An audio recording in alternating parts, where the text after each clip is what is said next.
Hello friends, welcome to Mantra. Final cut pro 10 के basic video editing tutorial में आपका स्वागत है। इस ट्यूटोरियल में हम आपको बताएंगे कनेक्टिंग एडिटिंग के बारे में, जो कि एक प्रीवियस वर्जन्स के हिसाब से नया टर्म है और नई टेक्निक है जिसके हिसाब से एडिटिंग FCP 10 में होती है। कनेक्ट एडिट्स, कनेक्टिंग क्लिप यानी आने वाली क्लिप मेन स्टोरी लाइन के ऊपर किसी क्लिप के साथ कनेक्ट होती है। इसके कनेक्टिंग करने के लिए आपको स्किमर और प्ले हेड की पोजीशन के बारे में हमने कई बार आपको बताया है। वही कंडीशंस हैं। आपको स्किमर या प्ले हेड की हालात में स्किमर को ये फॉलो करता है। यदि स्किमर टाइमलाइन पे नहीं है तो वह प्ले हेड को फॉलो करेगा। कनेक्ट एडिट करने के लिए ये जो क्लिप्स आपको ऊपर दिखाई पड़ रही हैं, ये एक दूसरे से कनेक्ट हैं। जिस पोजीशन पे आप चाहें वहाँ इनको कनेक्ट कर सकते हैं और ये इन फ्यूचर में इसी फ्रेम पर, इसी पोजीशन पे रहेंगी। जैसे हम यहाँ पर कोई कनेक्ट क्लिप करना चाहते हैं।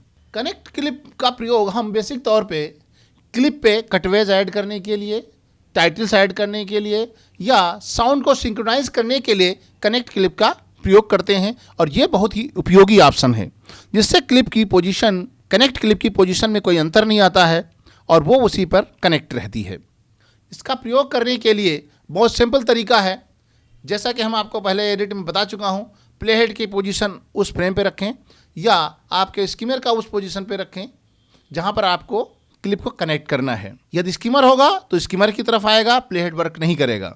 हम यहाँ पर प्ले हेड और स्किमर एक पोजीशन पे रखते हैं और यहाँ पर उस क्लिप का चुनाव करते हैं जिस क्लिप को आप टाइमलाइन पे यहाँ पर कनेक्ट करना है। यहाँ पर से हम उस क्लिप सेलेक्ट कर लेते हैं और टाइमलाइन पे कनेक्ट क्लिप के रूप में लाने के लिए हमारे सामने कई सारे तरीके हैं जिनका हम प्रयोग करते हैं। यहाँ पर आप स्क्रीन पे टूल ऑप्शन होता है, connect the selected clip to the primary story line. यहाँ पर सदैव एक बात ध्यान रखना कि प्राइमरी स्टोरी लाइन पर क्लिप मौजूद हो या ना हो, कनेक्टिंग क्लिप सदैव प्राइमरी स्टोरी लाइन से ऊपर ही आएगी। यदि ऑलरेडी कनेक्टेड क्लिप है तो यदि उसके उस पोजीशन पे आप, जैसे इस पोजीशन पे आप कनेक्ट करेंगे तो यहाँ पर कनेक्ट हो जाएगी। यानी कनेक्टिंग क्लिप के ऊपर भी आप क्लिप को कनेक्ट कर सकते हैं। हम फिलहाल यहाँ पर प्ले हेड रखते हैं और इसको टाइमलाइन पे लाने के लिए या कनेक्टिंग क्लिप के लिए प्रयोग करने के लिए यहाँ पर एक आइकन है आपका कनेक्ट क्लिप, जिसका शॉर्टकट कमांड Q है। इसको क्लिक करके आप टाइमलाइन पर सेलेक्ट की गई क्लिप को कनेक्टिंग क्लिप के रूप में ला सकते हैं। कनेक्टिंग क्लिप एक तरीके से एक लेयर की तरीके से आती है और जिससे कि नीचे की जो मेन स्टोरी लाइन पर मौजूद क्लिप है वो नहीं दिखती है। तो इसलिए आपको ध्यान रखना है, कनेक्टिंग क्लिप एक तरीके से ओवरले होती है नीचे की स्टोरी लाइन के लिए। यदि आपने ऊपर कोई वीडियो कनेक्टिंग क्लिप में डाला है तो नीचे की वीडियो आपको शो नहीं होंगी। इसलिए कनेक्टिंग क्लिप बनाने से पहले ध्यान रखना कि आपको नीचे की क्लिप आपको शो नहीं होंगी और पूरा कार्य, बेसिक एडिटिंग वाले सारे पर कार्य समान तौर पर परफॉर्मेंस होंगे। कनेक्टिंग क्लिप को लाने के लिए इसके अतिरिक्त और तरीके हैं। क्लिप को सेलेक्ट करें और एडिट में जाएं। यहाँ पर भी आपको connect to primary story line Q shortcut command दिया गया है। यहाँ से क्लिक करके भी सेलेक्टेड क्लिप या पूरी क्लिप को टाइमलाइन पे लाया जा सकता है। यानी यहाँ देखिए, आपको दो कनेक्टिंग क्लिप है। ये मेन स्टोरी लाइन है, ये इससे कनेक्ट है और ये इससे कनेक्ट है।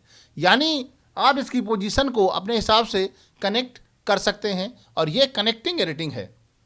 इससे आपकी ड्यूरेशन पे कोई फ़र्क नहीं पड़ता है। बस इससे नीचे की मेन स्टोरी लाइन की वीडियो आपको प्रीव्यू मॉनिटर में दिखाई नहीं पड़ती हैं। ऊपर में जो कनेक्टिंग क्लिप है वो शो होगी। कनेक्टिंग क्लिप के लिए सदैव हम लोग कटवेज शॉट्स का प्रयोग करते हैं, टाइटल्स को सुपर इम्पोज करते हैं या किसी साउंड को या बैकग्राउंड म्यूजिक को सिंक्रोनाइज करने के लिए भी कनेक्टिंग एडिटिंग का प्रयोग किया जाता है, जो मेन स्टोरी लाइन पे कनेक्ट होती है। कनेक्टिंग क्लिप टाइमलाइन पे है और आपने नीचे की क्लिप को आप ओवरलैप कर दिया है या आपने यहाँ पे इसको डिलीट कर दिया है, तो ये देखिए, यदि आप यहाँ पर ये कनेक्ट है, यदि ये डिलीट कर दी तो ये कनेक्टिंग क्लिप भी आपकी डिलीट हो जाएगी। यदि आप यहाँ पर इसको ओवरराइट करते हैं, जैसे यहाँ पर हमने डी प्रेस करके ओवरराइट किया, तो आपकी इस कनेक्टिंग क्लिप पे कोई फर्क नहीं पड़ेगा। यदि आप रिप्लेस करते हैं मेन स्टोरी लाइन की क्लिप को तो भी आपकी एडिटिंग पे कोई फर्क नहीं पड़ेगा। कनेक्टिंग लाइन को भी आप सामान्य तौर पर दोबारा से उसकी पोजीशन चेंज कर सकते हैं, यहाँ कहीं दूसरी लोकेशन पर उसको कनेक्ट कर सकते हैं। यह आपके बेसिक एडिटिंग में कभी भी इसकी पोजीशन को आप चेंज कर सकते हैं। ऐसा नहीं है कि आप एक बार किसी क्लिप से कनेक्ट कर दिया तो वो उसकी पोजीशन को मूव नहीं किया जा सकता है, या उसको ट्रिम नहीं किया जा सकता है, या उस पर कोई इफेक्ट नहीं लगाया जा सकता है। सारे कार्य को किया जा सकता है कनेक्टिंग क्लिप में। जैसे कि किसी मेन स्टोरी लाइन की क्लिप पे जो फिल्टर, जो ट्रांजिशन, जो आप ऑपरेशंस कर सकते हैं, सारे ऑपरेशंस कनेक्टिंग क्लिप के ऊपर भी कर सकते हैं। यह है आपकी कनेक्टिंग एडिटिंग, यानी एक क्लिप में दूसरी क्लिप को कनेक्ट करना। कनेक्ट एडिट में सबसे फ़ायदेमंद यह होता है कि आप इससे किसी भी क्लिप को आप रिमूव नहीं होती है, कोई क्लिप इससे डिलीट नहीं होती है, बल्कि ये ऑटोमेटिक ऊपर के लेयर में आती जाती है। ये चाहे कनेक्ट टू कनेक्ट करें या मेन स्ट्रीम पे क्लिक करें, ये ऊपर की लेयर पे आएगी। यदि कोई क्लिप आ जाती है बीच में तो ऑटोमेटिक वो ऊपर या नीचे कनेक्ट हो जाती है। यदि आपने यहाँ पर देखिए, जैसे यहाँ पर देखिए पोजीशन ये है, ये यहाँ पे है और ये यहाँ पे, ये पहले से मौजूद है।